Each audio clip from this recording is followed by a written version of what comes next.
Welcome to the Anthropology in Business podcast, where you'll learn about the many ways anthropology is applied in business and why business anthropology is one of the most effective lenses for making sense of organizations and consumers. Through conversations with leading anthropologists working in advertising, marketing, consumer behavior, organizational culture, user experience, and many other roles, you'll learn firsthand what it means to do business anthropology and how the work differs from academic anthropology. We'll discuss issues like the pace and depth of research in business, our visibility and influence as practitioners, and what we can do to build our brand. We will also focus on the value and impact of our research in business so that we can help business leaders understand why they should be hiring anthropologists. I'm your host, Matt Artz, a business anthropologist specializing in design anthropology and working at the intersection of product management, user experience, and business strategy. Let's get started. Hi, everyone. Welcome back. I'm Matt Artz of the Anthropology and Business podcast. I'm here today with Angela VandenBroek. Angela is now an assistant professor of anthropology at Texas State University, where she's working on starting the Innovative Anthropology Lab, and it's associated with a PhD program in applied anthropology, which is quite unique, and we're going to spend some time talking about. But also, Angela has been a consultant for many years now, going back to about 2008, working in the design, branding, information technology space.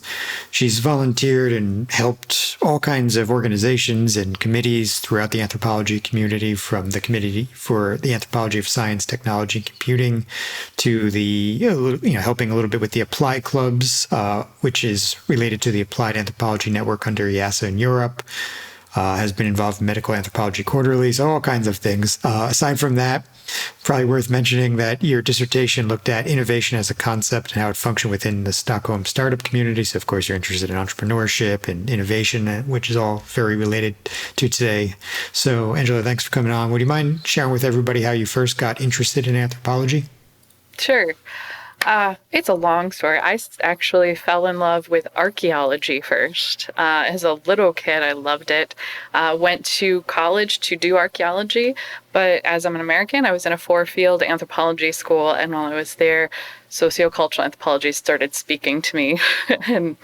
But while I was at Grand Valley State University, I was a first-gen student, and so out of necessity, I ended up kind of doing baby applied work. So I was working in all kinds of different fields trying to make ends meet as a student. And so I was in retail and manufacturing. I did some substitute teaching and a bunch of other little things. But it was when I first started thinking about how I could use anthropology outside academics, because I never really saw a pathway to professorship as a kind of first-gen student. And so one of the first things that happened is I was working for this company called Yonkers, which is now like a defunct retail brand. And during an interview, I was in the department I was supposed to be working with the manager, and he's like, "Anthropology, what can you do for that? Why should I give you the job of that?"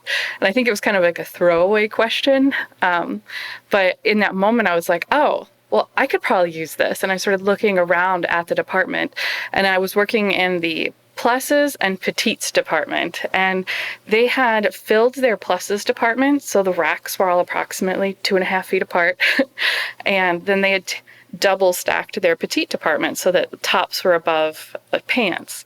And I just remember looking around and saying, "Well, here's what I can help you with. Think about how human bodies move in space and how people feel about those bodies as they do. So if you're a particular petite person, do you want to be reminded that you're really short and you can't reach the tops on the racks? Or do you want, if you're a plus-size woman, to feel uncomfortable squeezing sideways between racks? This isn't going to make your customer happy. And if they're not happy, they're not going to want to purchase." And it was that kind of first moment when I was like, I can actually do something with this. But I wasn't totally on board yet, so I went to do a master's degree, again in archaeology. But after my first semester, my advisor was she's like, everything you want to do is sociocultural. This is clearly what inspires you, so go do it, try it out. And at the time, it was the height of the Iraq War, and I was pretty part of the activist community fighting Islamophobia and things like that in the South where I was living, because I went to Southern Mississippi for my master's. And so I got involved with a masjid and working and interviewing and taking oral histories of the women there and learning about how they navigated their social lives among the kind of Islamophobia that was prevalent at the time. And when I finished, while I was finishing, actually, I needed a job again because, again, money is necessary to live indoors and whatnot. So I got a job working at LSU. And I had always kind of been a tinkerer online. I learned HTML and all of that in the 90s, like one of those fun kids, some elder millennials. And so I got this job working for LSU libraries, managing all their websites. And while I was there, I developed my skills as a web developer. So while I was there, I learned how to work with SQL databases and write server-side scripting and how to do usability studies and how to do accessibility audits and all that kind of work. And I started to build a career around that, which is when I decided to go back to school for a PhD the first time to study technology and to study up and look at systems of power. And I didn't get in, which I think is a story a lot of people don't ever tell, is how difficult it can be to get into these programs. Talking to my students now who are applying and are terrified, and sometimes it just doesn't fit. And so I went back into industry, and this is where I really kind of developed my applied ethos as an anthropologist. So I worked for a 2-county community college in North Carolina, and I got the job primarily because they were in a big state of transition, and they were trying to revamp the college and get enrollment up and really help out the community who had lost a lot of jobs following the 2008 housing crisis. And so my job was to not just build them websites, but help them understand how people understood their relationship to the college through those web services. And so I did interviews and focus groups and all kinds of fun things like that, and revamped their websites and that kind of thing. And eventually, I did end up going back for a PhD, but this time with a much stronger argument in my application because I had spent all this time in IT, and I really wanted to ask questions that my employers weren't going to pay me to ask. Things like, what is the nature of technology and innovation, and why do we approach technologies the way we do? So I went back to school, ended up working with Douglas Holmes at Binghamton University, and did my dissertation in Stockholm, which I went there originally to look at how Sweden promoted itself as an innovative country, primarily because it's easier to pitch working with stable government organizations to things like NSF and Wennergren and other grant funding agencies, and to say, I want to work with this startup. They may not exist in 3 months. So I went there, had the project planned, and the organization I was going to work through backed out at the last moment after I arrived. And so I had to reinvent the project. And so I turned to the startup community and started going to entrepreneurial events and things like that, and just asking people, what do you think an anthropologist needs to be paying attention to? And started redeveloping my research question from there. And really, what I learned was that people wanted to know why their ambitions to really make the future this better place wasn't happening through the promise of entrepreneurship. And so I worked with them to help them understand how the things they take for granted, the vocabulary they use, are complicated but have meaning that drive their decisions in ways that are maybe counterproductive for what they're trying to achieve. So, yeah, that's my story. Yeah, well, there's a lot in there, as there often is with most guests. Mm-hmm. So just let's step back a little bit and kind of go, somewhat sort of sequentially here. So you have this tech interest. You go to school for anthropology, but you have this tech interest kind of on the side just because mm-hmm. of, what you engaged in as a child. And I'm there with you, I was always into tech as well. And so what I'm hearing is, you sort of find this job because you have these skills that you can almost just step into, even though it's a little bit unrelated from your anthropology degree. Yep. And just out of curiosity, how did you feel about that at that time? Like, were you worried that you weren't using your degree, or were you just excited to have a job? Or No, I think at that point I had used my degree enough in small little ways that this kind of felt like the first opportunity for me to really use it, to get into a space where, yes, my job was to make websites, but I could also take the time, and I had the support from my boss was a librarian there, Sigrid Kelsey, to really take the time to learn and do research to make things better. And so it was a really great opportunity for me to practice those skills.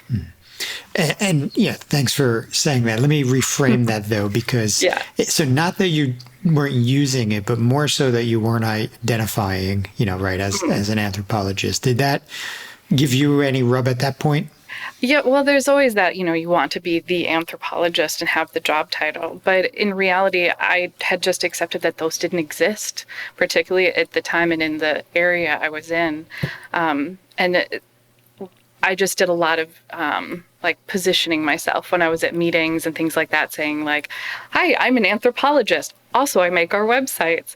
And to kind of as like a way of introducing that knowledge so that I could keep reminding people that it wasn't just there to write HTML, but to help them really think about the human experience with these things. Yeah. So you get to practice all these skills, that obviously we're well trained for. You're going beyond the code to really make, usable experiences. Where you said then you wanted to go back, right? And what were you maybe hoping to really add to your toolkit? Because not many people get a job that early on in the process. So what were you, after having a full-time job, really hoping to add on?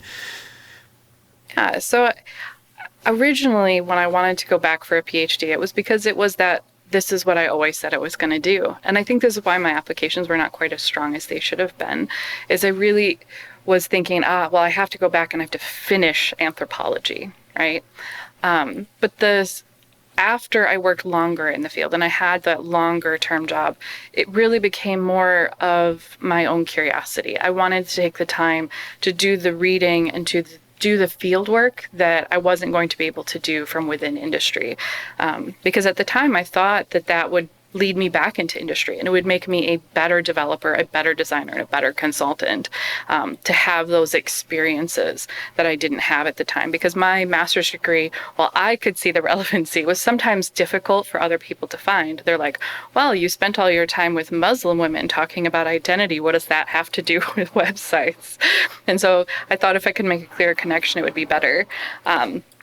But I didn't actually end up going back into industry. I ended up here at Texas State, primarily because it's a phenomenal program. And we have an applied anthropology PhD, which is one of very few in the country and in the world. And it felt like a really good fit for me to be able to balance doing applied work, things that create kind of tractable knowledge for others, while also helping other students get there, to not have to go through this weird meandering path that I did.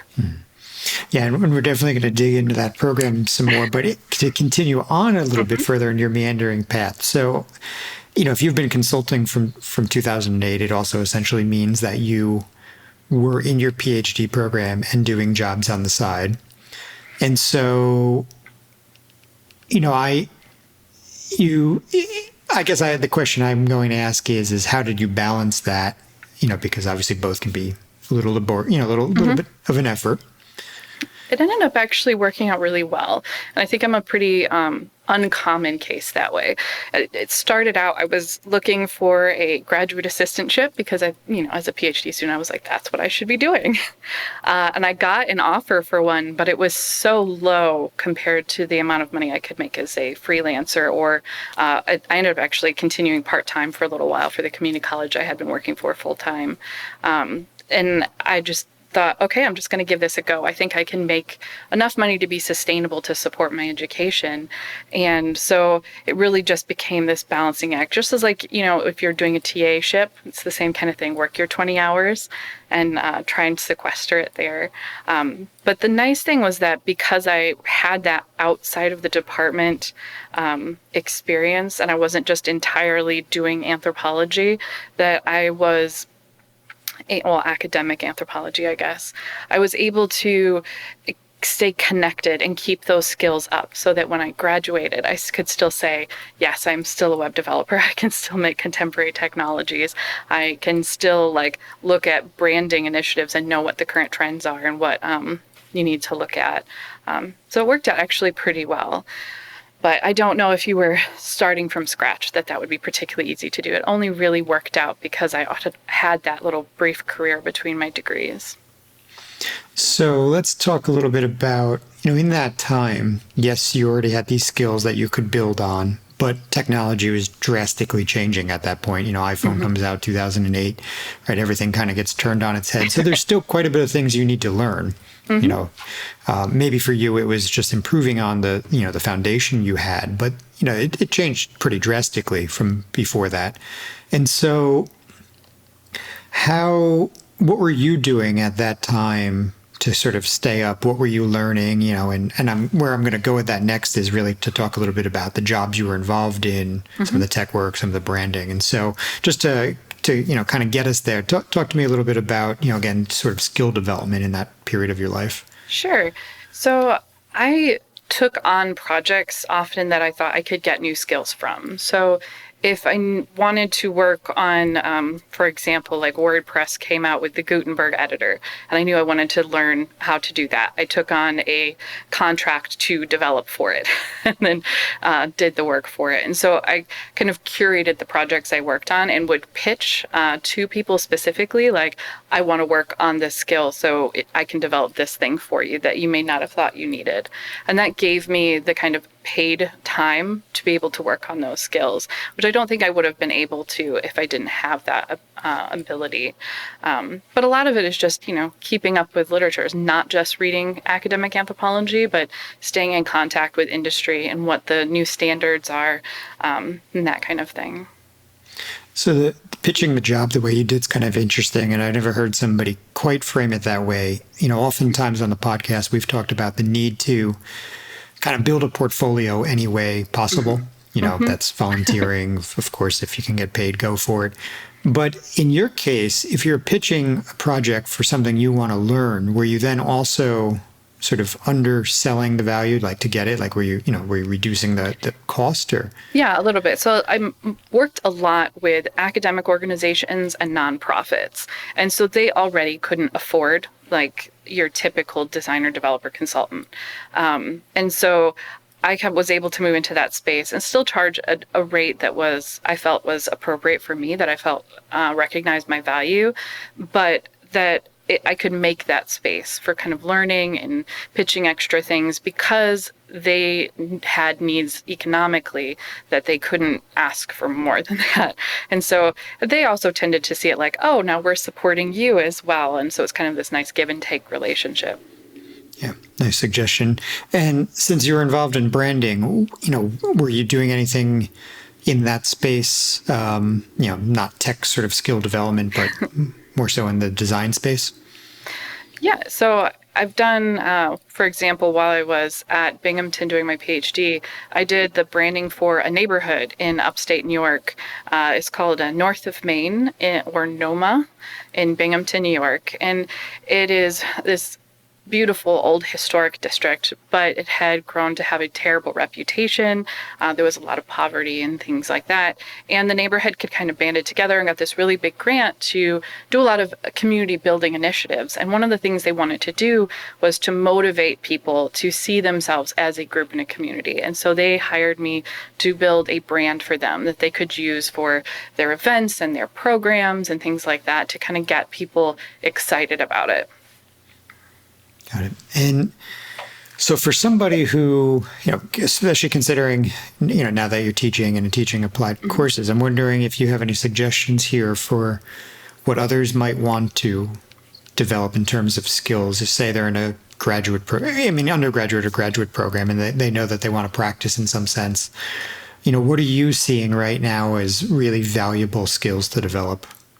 Really, I think it's the ability to learn skills independently. And I know that's kind of a little meta on your question, but really, if you can take the times to learn how to develop skills quickly on your own, whether that is, I need to learn how to develop this thing if you're going on the web development path, or I need to learn how to speak UX language to someone who is in UX, then how you can go about learning those skills quickly and independently is really, really important, because most of being an applied anthropologist is being on your toes and learning to speak the language of the people you're working with.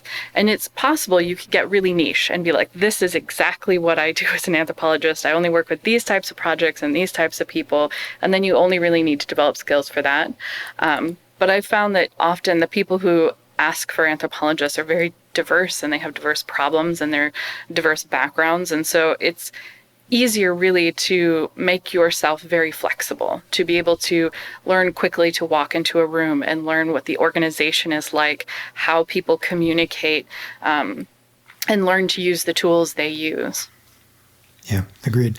It comes up time and time again on the podcast of sort of knowing your audience and learning the language. And so I want to come back to like the concept of what you might, recommend for students, and more so I'm going to come back to it in the sort of frame of what you're doing to maybe teach this stuff, but we'll get there in time.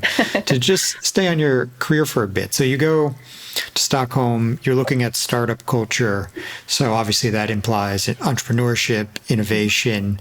It doesn't have to be technology or information technology per se, I imagine, but nonetheless sort of designs involved in that, potentially, engineering or even, so how, when you get there and your project is sort of, turned on its head and you have to find a new client, or maybe not a new client, but, sort of, have a new research question.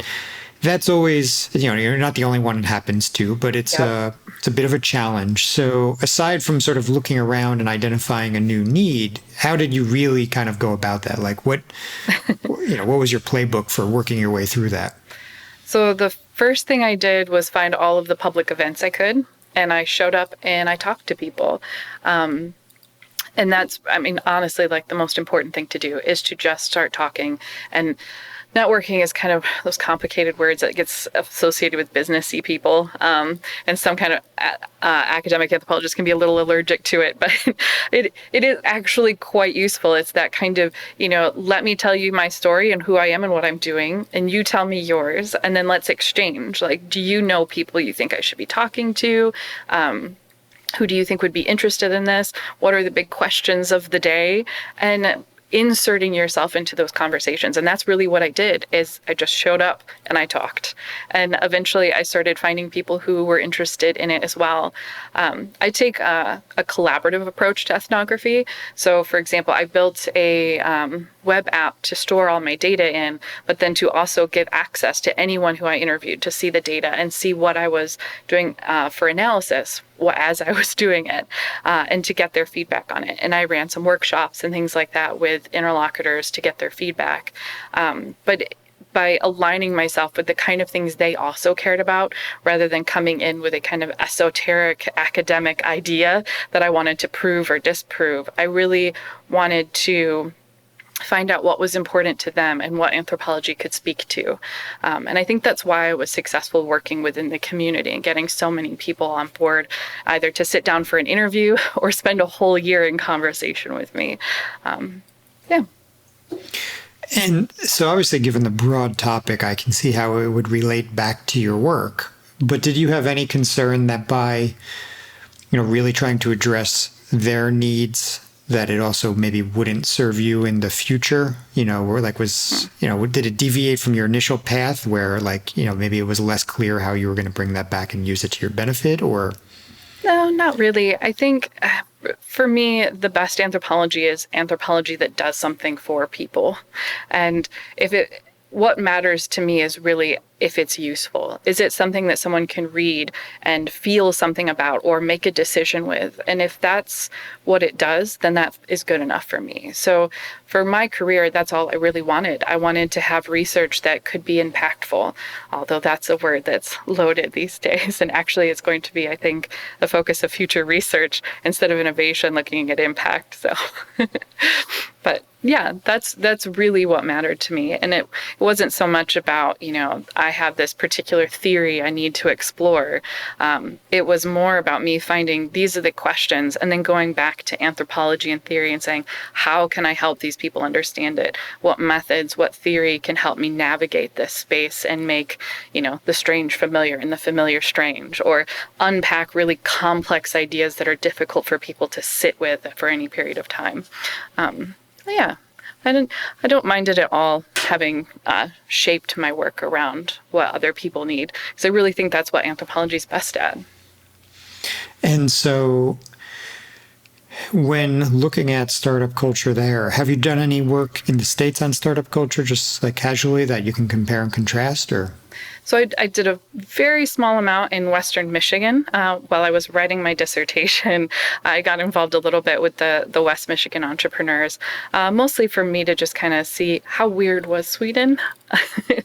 And it is weird in some ways compared to the American experience, but a lot of it was the same. And now that I'm here in Texas, I'm going to be starting up work in Austin because the Austin ecosystem is booming right now.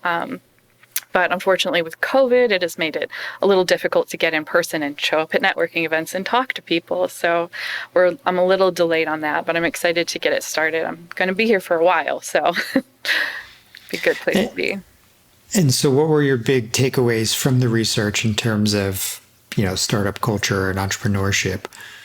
So the big thing I was looking at, or ended up looking at, was the concept of innovation itself, because it was a word that got thrown around everywhere, but it did really big things. It made big decisions. It got lots of money behind it, and it really drove a lot of people. So I wanted to unpack what that word means and what it means to different people and how it functions within the community. So I ended up breaking it down into 3 general, really common meanings. One being innovation as invention, being the idea of inventing something new, that is the innovation process.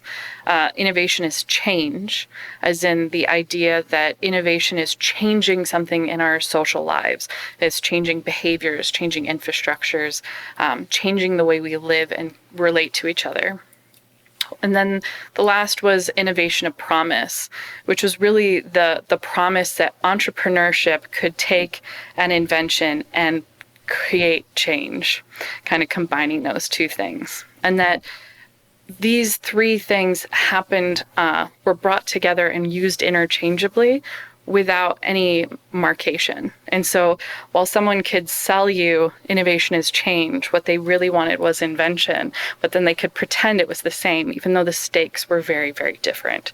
So an entrepreneur that wanted to go and solve climate change, for example, would sell to someone the idea of this change, but then really it's just an invention and never quite reaching that change that they anticipated. And the gap between those really affected how entrepreneurs navigated the community. And so I wanted to help them see how the decision points they made around that word would affect their trajectory and their ability to have the impacts they wanted.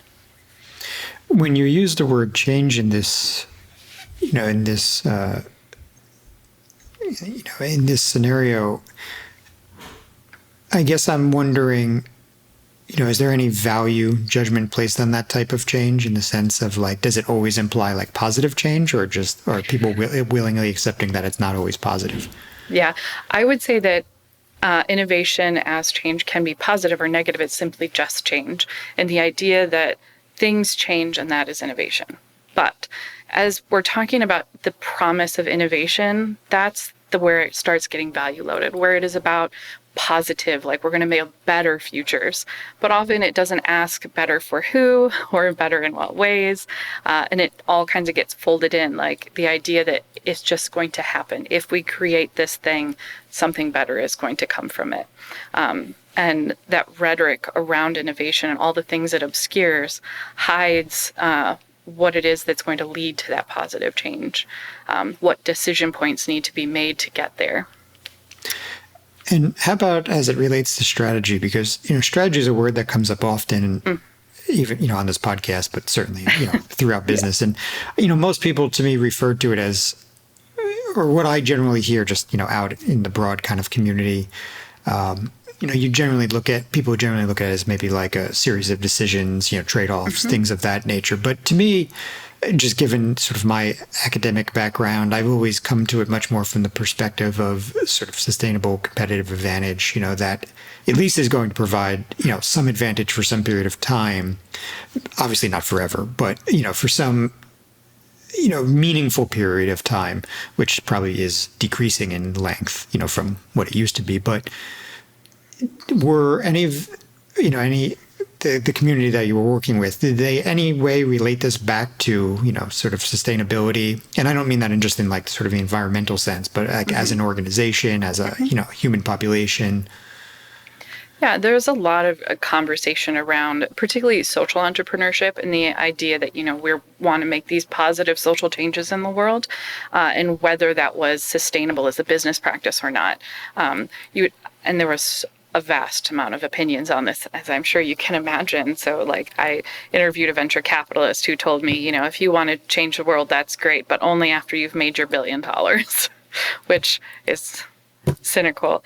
Then there are others who really just believed that if they just made all of the right decisions, if all their strategy was right, then they could make the change they wanted to see in the world. But how to balance that, I think, is complicated, and it's different for every business. Some businesses kind of fall into that positive change they wanted to make.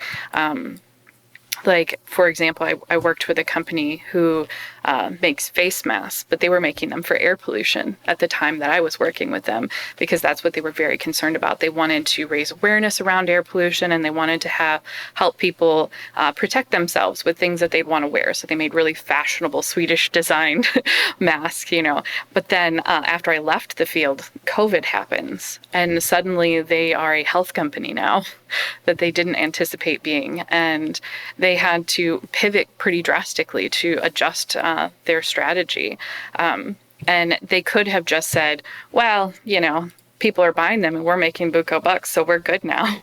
But they didn't. Instead, they took the time to say, well, we have these valves on the front of our masks that make them easier to breathe out of, but that doesn't work for coronavirus. That only provides one-way protection. That doesn't provide two-way. And so they created stoppers to plug up their valves in their product to fix that solution and actually serve the needs of the people they wanted to support. And so I think there are ways, like these little kinds of decision points, where you make that choice between, I can just make a lot of money or I can make the right choice that is still sustainable as a business, but that impacts people in a much more positive way. So kind of pivoting forward. So now you're in Texas. Yeah. You're in this applied anthropology program at the PhD level, which is relatively uncommon.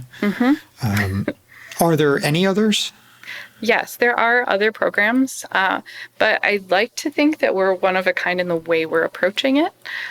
So I feel like a lot of applied anthropology, whether it's at the PhD level or in general, is promoted as this stopgap of academic job market sucks, so we're going to train you so you can go get a job.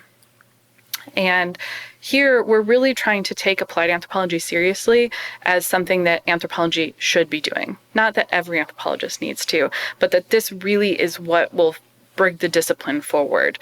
That we need to think about how our knowledge that we generate can be made actionable in communities. And so we're training our students to not just go and deliver the knowledge about what humans think or do or believe to a company, but to go out and think about how anthropological knowledge can be made actionable, whether that's through activism or working in industry or business, working in medical anthropology.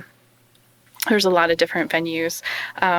But by focusing on that kind of actionable, tractable knowledge piece about how we can make impact in community, I think that's what really separates us. So is that we're not just training people to go out for jobs that exist, but to go out there and invent the space for anthropology that we think needs to be out there.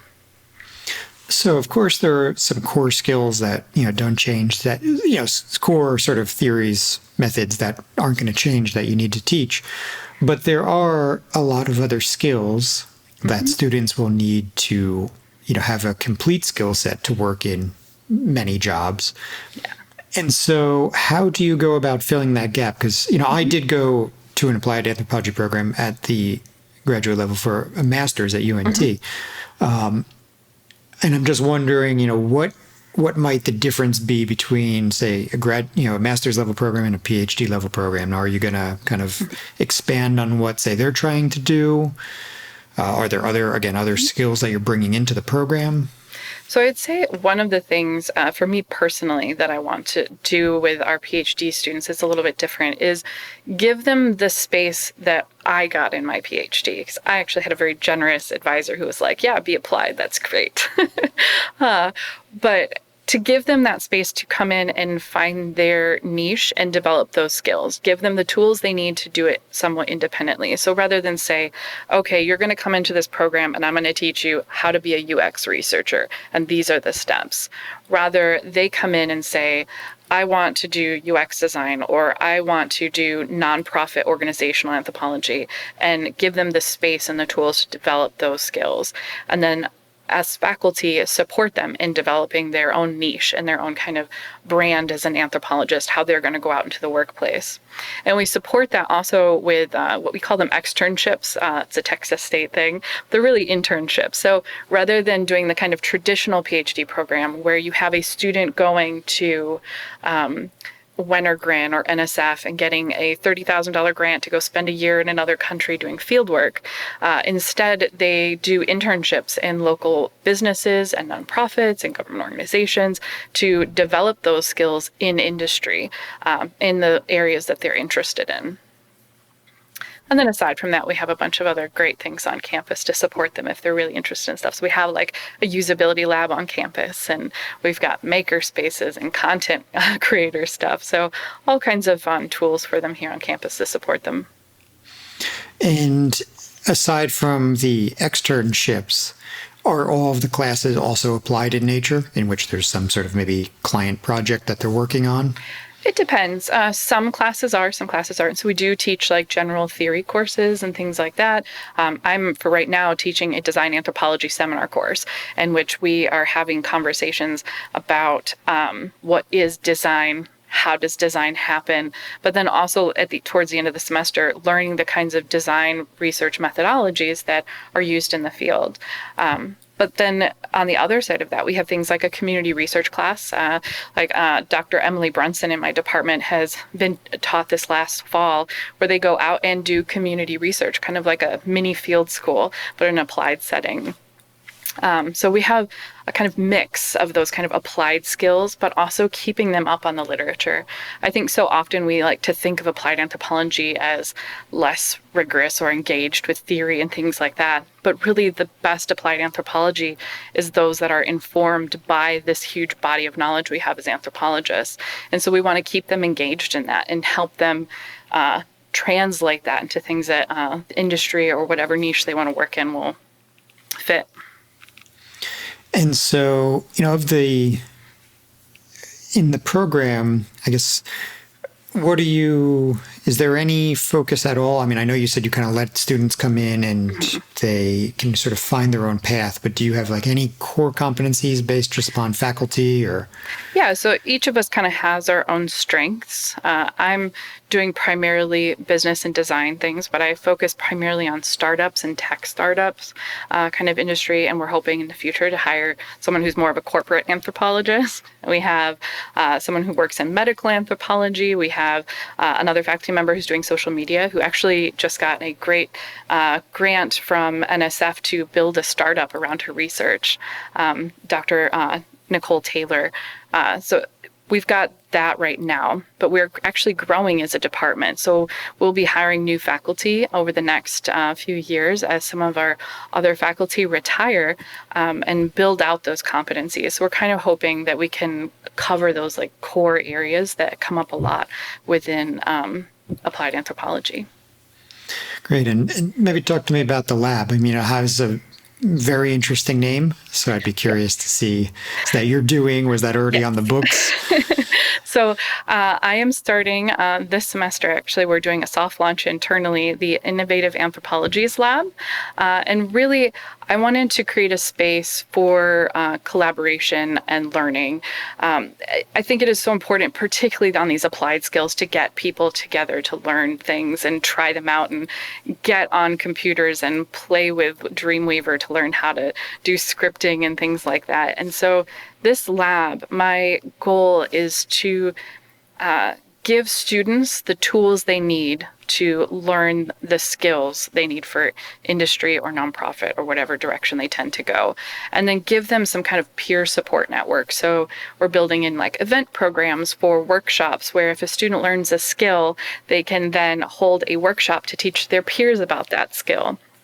Or they can put in a knowledge base for the rest of the community to be able to learn from that skill as well a little quicker than they may have had to do it on their own.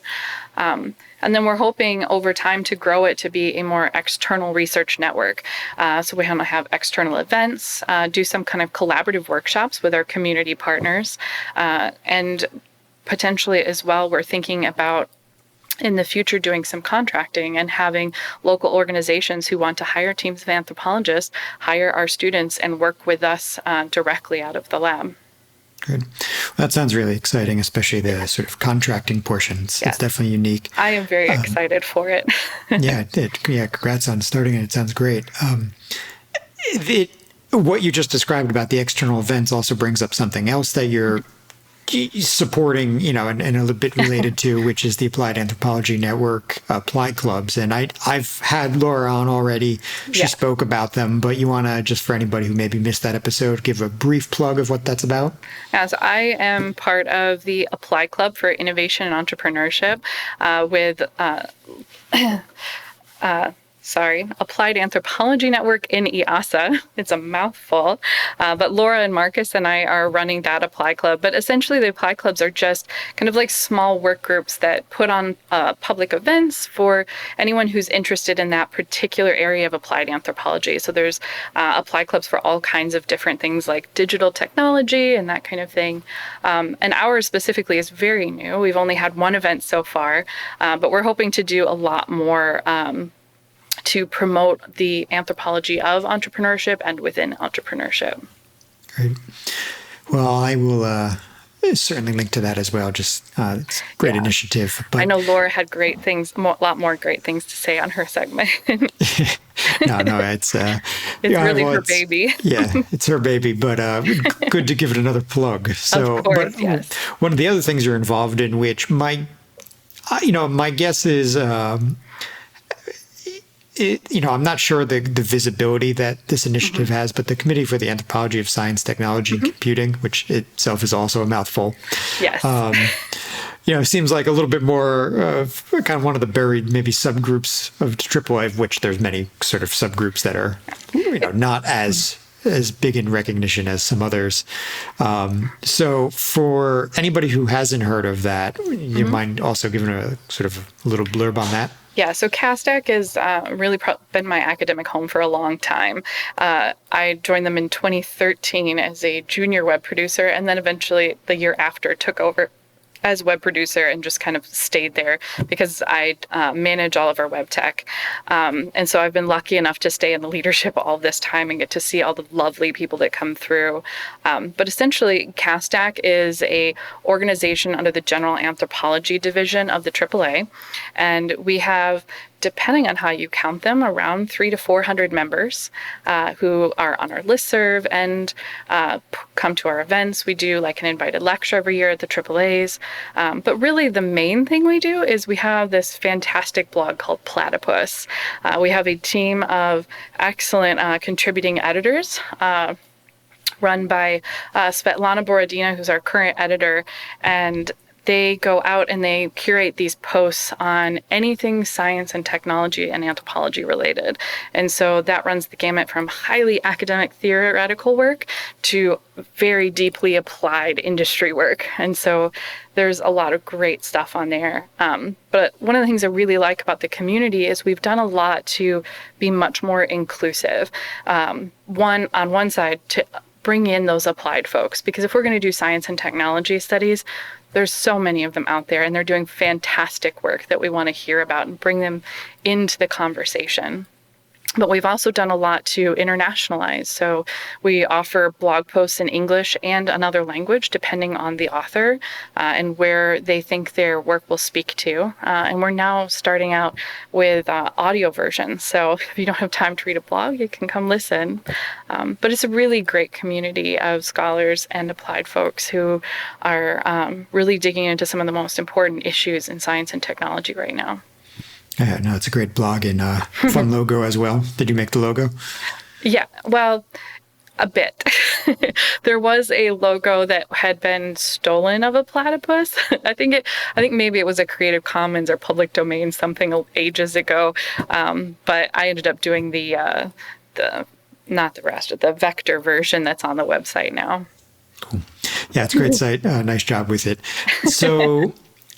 Obviously, you're up to a lot of things. Is there anything else that you're involved in that I'm not aware of or didn't mention that you think would be worth bringing up to everybody who listens? Oh, God. I'm sure there's something and someone somewhere is going to say like, you didn't mention our collaboration. But I think those are the big highlights. Great. Well, good luck with the program. Definitely, would love to hear about it in the future. And if anybody was interested in the program or just getting in touch with you, where should they find you? TexasState.edu/anthropology is for the department. It's a great place there. But I'm at AKVBROEK at just about everything. LinkedIn, Twitter, whatever. Great. Well, Angela, thanks. I appreciate you taking the time. It was great chatting with you. Oh, thanks for having me on. It's been fun. Thank you for listening to the Anthropology in Business podcast. To learn everything you need to break into business anthropology and why business anthropology is one of the best lenses for contributing to business success, visit my website at mattartz.me, where I cover many topics related to business anthropology and beyond. There you will find all the podcast episodes, blogs, and news. Please like, share, and subscribe. See you next time.